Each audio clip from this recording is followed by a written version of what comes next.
Hello Katden fans! Ito na nga ha, napakaano ito kasi nagsama rin pala no, sina Sir MJ Felipe at saka si Alden Richards mga kasamers. Ito na nga no, sa Scar Project. So kagabi lang actually in-upload ni Sir MJ Felipe. So tawid bakod na lang no, Sir MJ Felipe mga kasambreros. After ni Ma'am Catherine no, dun nga sa PGT ay dito no, which is na-vlog natin kahapon mga kasambreros ha. Yung kay parang nagsingilan tayo mga kasambreros ang Sir MJ Felipe kahapon mga kasambreros, pero no, wala pa tayong scoop na matibay na kung ano pinag-usapan nila. Pero ito na no, talagang small world lang talaga no. Nandiyan si Donnie kahapon sa Bello Medical Group na Scar Project or the Scar Project no. Ang ganda pala ng ano nila na mga kasambreros no, yung kanilang yung purpose, yung goal mga kasambreros kung bakit sila nagkakaroon nitong Scar Project. Parang kumuha sila ng mga apart from sila Sir Alden, sina Ma'am Isa Calzado, no, sina Isabel Daza, and so on, Ma'am Catriona Gray, ay kumuha sila ng mga individuals na kung saan ay may mga peklat sila sa mukha or sa part ng kanilang katawan mga kasambreros, tapos ikukwento nila kung ano yung nangyari, ano yung experience nila kung bakit nagkaroon sila ng Scar Project and nagkaroon ng scar or ng peklat mga kasambreros. So si Sir Donnie, parang may peklat pala siya dito no, sa gitna ng kanyang nose mga kasambreros sa taas. So parang nang maliit siya, parang tinatanong siya ng mga tao and so on. Tapos si Sir Alden nasa gilid niya mga kasambreros ay nakikinig po. So si Sir Alden, hindi ko alam kung yung dimple niya or parang something, meron siyang scar pero hindi ko pa siya napakinggan mga kasambreros na nagsalita about it. So sina Ma'am Catriona Gray, si Isa Calzado, si Ma'am Corina Sanchez no, andito rin pala mga kasambreros no. Parang parang empowered individuals, talagang sikat no, kasi syempre Ma'am Catriona Gray, Sir Alden, Sir Donnie. So yung kwento ni Sir Alden dito kung paano nagkaroon siya ng parang ewan kong inborn itong kanyang parang konting dito, parang maliit lang siya na hindi siya parang maliit na scar na parang dun sa bandang dimple niya mga kasambreros. So hindi ko alam kung ano yun, kung scar yun mga pero hindi niya kasi nakwento dito mga kasambreros no. Pero yun po no, nagsama sina sa isang event mga kasambreros, although hindi sila nagka-interviewhan. Si Ma'am Bello lang po yung interview niya Sir Alden ni Sir MJ Felipe mga kasambreros dito nga sa kanilang project na ito na ang ganda ng purpose, ang ganda ng kanilang goal mga kasambreros. So parang no, it's one marketing strategy din.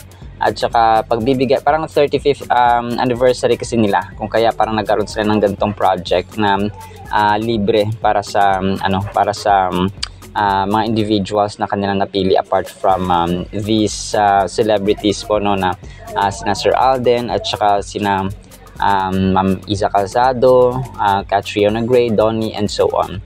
And then ito, next item natin, parang napaisip din ako dito na bakit parang hindi nakuhaan si Ma'am Catherine ng camera no, parang naging mailap siya sa camera mga kasambreros dito sa premiere night nga no ng pelikula ni na Sir Dingdong Dantes at Ma'am Charo Santos dito sa Only We Know mga kasambreros, kung saan nga binilita rin niya Sir MJ Felipe. So ang mga dito is syempre sina Ma'am Charo Santos, Sir Dingdong Dantes ang nakuhaan, tapos yung mga fans no, and then yung mga cast mga kasambreros ng pelikula. Tapos sinahanap ko talaga dito, kasi yung Isa Calzado andito rin, tapos sina Ma'am Catriona Gray, sina Coco Martin andito. So parang actually parang yung outfit ni Ma'am Isa at saka ni Ma'am Catriona Gray, parang tumawid lang din sila nagbihis mga kasambreros. Parang dumiretso na sila sa premiere night mga kasambreros. If I'm not mistaken ay same day ito ginanap. So nagulat ako na parang naghanap ako kung saan kasi dapat sa harapan si Ma'am Catherine, parang wala, baka dumiretso agad siya or umuwi agad siya mga kasambreros kasi nga busy at maraming ginagawa ang yung box office queen. Kasi di ba sina Julia Montes at Coco Martin yung kanyang katabi, nasa harap sila ni Ma'am Charo Santos. So yun, no, talagang ano, mailap siya sa camera or else ay umuwi na siya mga kasembreros. Kasi nga sa sobrang busy, no, ni Ma'am Catherine mga kasembreros. So, napansin ko dito yung parang suot ni Ma'am Catherine na gray talaga ay parang pareho lang din dun sa, let me see, parang pareho lang din dun sa suot niya sa sa Velos Car Project. Yes, oo, pareho lang din mga kasembreros sa kanyang suot, no. So parang nagtawid bakod lang sila talaga or talagang diretso na lang mga kasus na wala nang bihis-bihis mga kasembreros. So minsan ganoon man talaga, no, kapag sobrang busy na si Isa Calzado andyan din. Tapos nabangan ko talaga dito si namahagip ng camera pero wala. Siguro umalis agad siya. So pero ano, ang tawag dito, isingit ko lang nito, no. Congrats pala kay Coco Jules, kay Coco Mardina at kay Julia Montes na kasi ano siya pupunta sila ng Kenya, magkakaroon sila doon ng parang meet and greet kasi nga sa sa kanilang mga palabas, no, yung FPJs ang probinsyano. So kasi pinapalabas doon mga kasembreros. So and then meron silang parang pelikula din na ipopromote doon mga kasembreros sa Kenya, Nairobi. Grabe, no, sa African country ang Kenya pero talagang pati doon na naabot ng The Filipino Channel mga kasembreros. So iba talaga, no, pag nag-combine ang ABS-CBN at GMA pa, kagaya ng ginawa nila sa Hello Love Again at Hello Love Goodbye, talagang blockbuster ang pelikula mga kasembreros, no. GMA, Pinoy TV at saka The Filipino Channel. So parang mas masaya, parang pag mas marami talagang mas masaya at saka maraming achievements at maraming manonood mga kasembreros. And then ito mga kasembreros, update tayo. Nag-post ng Instagram story si Sir Alden mga kasembreros, no, yung vintage grail niya na relo mga kasembreros. So another collection na naman ni Sir Alden mga kasembreros ito So ngayon ayan, nagiging aware na ako ng mga pinapost si Sir Alden sa Instagram stories kasi baka sa susunod makita ko na suot-suot na ni Ma'am ang tulad ng sapatos kahapon nga na vinlog natin mga kasembreros, no, na yung regalo ni Ma'am Catherine yung regalo ni Sir Alden kay Ma'am Catherine na sapatos na Nike Metcon 9 ay suot-suot na ni Kuting mga kasembreros. So alam na, so talagang magaling lang tayo dapat kaya maging magaling tayo sa mga sa pag-imbestiga ala Detective Conan mga kasembreros, ganon. Joke lang po, pinapatawa ko lang po kayo. So actually ito lang po sa ating sa vlog na ito, pero abang-abang pa kayo si sobrang daming items natin. So mamaya ko i-upload mga kasembreros, no. Sana po ay pangyan po natin ang Word of God. And today is Happy Independence Day, June 12, 2025. So gagawa pa ako ng trivia after neto, no. Gagawa ko ng trivia ng konting kalamang dapat na alam mo. So gagawa pa ng trivia ng Independence Day. So sana pa ibahin pa natin ang Word of God and blessed day po sa bawat isa. Para po sa ating Word of God mga kasembreros ay sobrang the best po nito. Ang title natin, The Essence of Gratitude, o medyo English tayo dito. 1 Corinthians 1:4-5, I thank my God, Apostle Paul speaking, always concerning you for the grace of God which was given to you by Christ Jesus, that you were enriched in everything by Him, in all utterance and all knowledge. So Apostle Paul was writing to the people of Corinth, no, or sa church mga kasembreros sa Corinto. That is why yung kanyang letter na ito ay para sa taga Corinth or Corinthians mga kasembreros. So ang verse na ito actually ay expressing, no, yung kahalagahan ng gratitude, yung taong yung taong or yung pusong mapasalamatin mga kasembreros ay may malaking impact, no, may malaking influence or effect mga kasembreros sa tao or sa Diyos mismo mga kasembreros.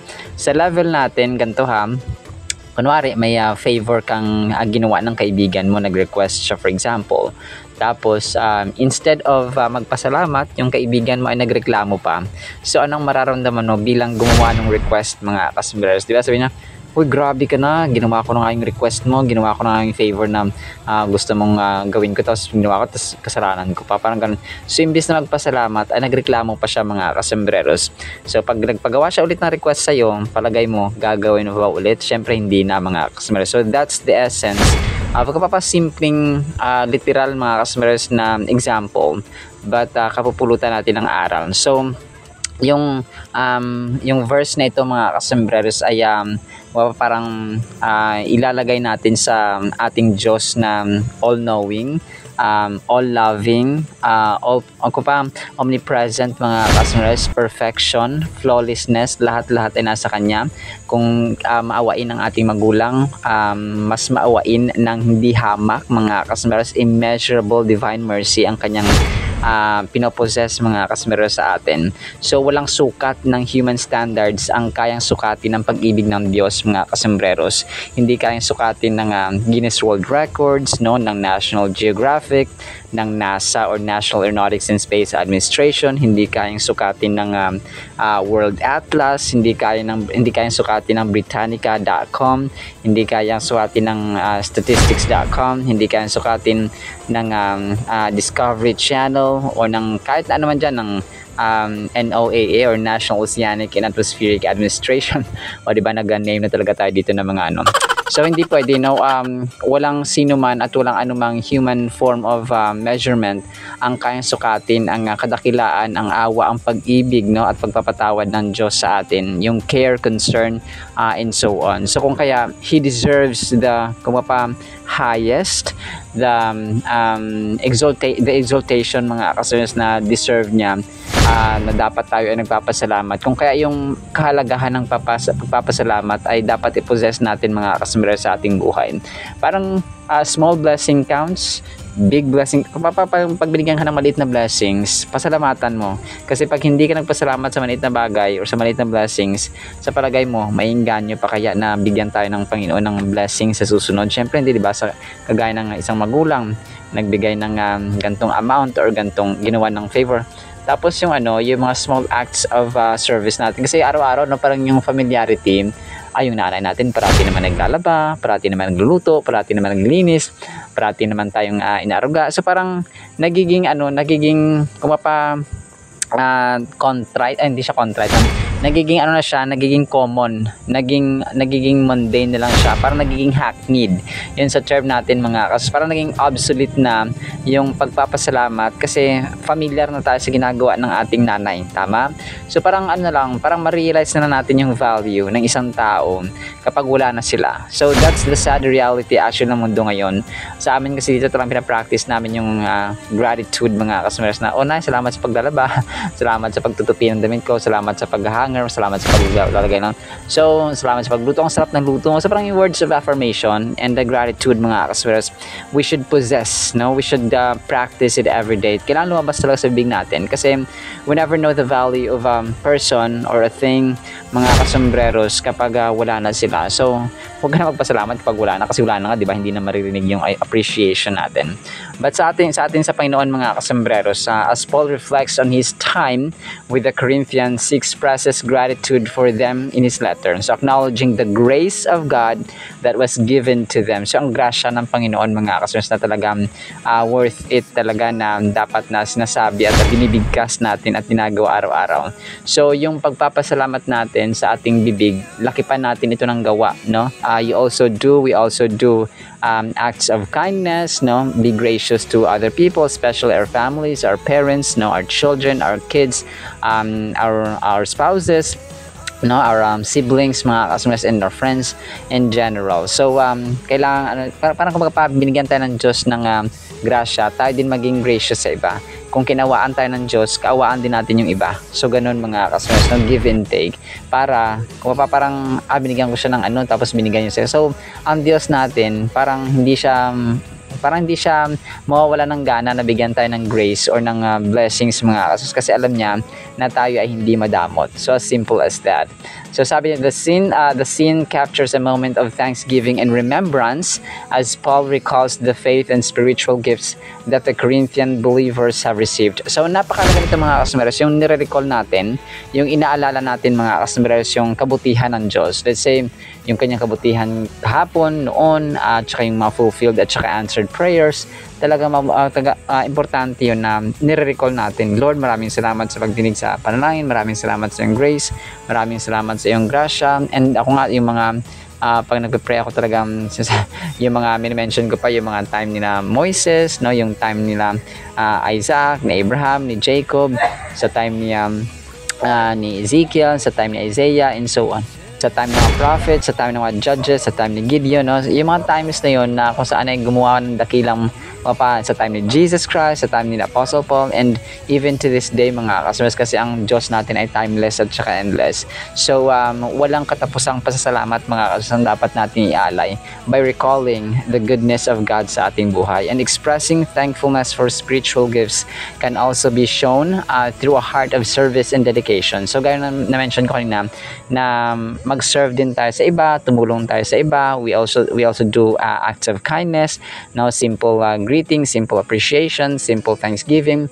We demonstrate our appreciation for these gifts by actively using them to build up others in faith and love. So yun nga, kung parang tayo rin ay since binigyan tayo ng ikinawaan tayo ng Diyos, biniyaan tayo ng Diyos, we also give back to others or do that back to others. So this involves actively seeking ways to employ our spiritual gifts in the service of others, whether it be through teaching, encouragement, mercy, or any other gifting received. So yun mga kasamaras, no, kahit na anong forms, kahit na anong ways mga kasamaras, as long as magamit natin at maipakita na tayo po ayan, appreciate natin yung binigay sa atin ng Panginoon. So kung parang pag may gusto natin ay may paraan talaga mga kasombrero. So gawin po natin ito. So it's not just about theory, it's not just about the truth that has never been done and applied sa ating buhay.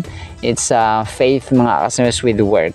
So imagine your life as a toolbox given by the ultimate craftsman. Each tool is a unique gift meant to build, repair, and uplift the world around you. Your family, friends, and colleagues need the special skills you only can offer. So para may toolbox tayo na binigay ang Panginoon, tapos gagamitin natin ito para sa iba rin po mga kasombrero, especially our families na ating nakakasalamuha araw-araw mga kasombreros. Alright, so lang po in the meantime kaya practice natin yung pagpapasalamat, gratitude mga kasombreros. So yun lang po in the meantime nawa po ipagpalain po tayo ng pag-ibig, pananampalataya at pag-asa in the mighty, holy, sweet, magnificent, gracious name of our Lord Jesus Christ. And everyone said amen and amen. See you sa next segment mga kasombreros, pa alam po. I love you.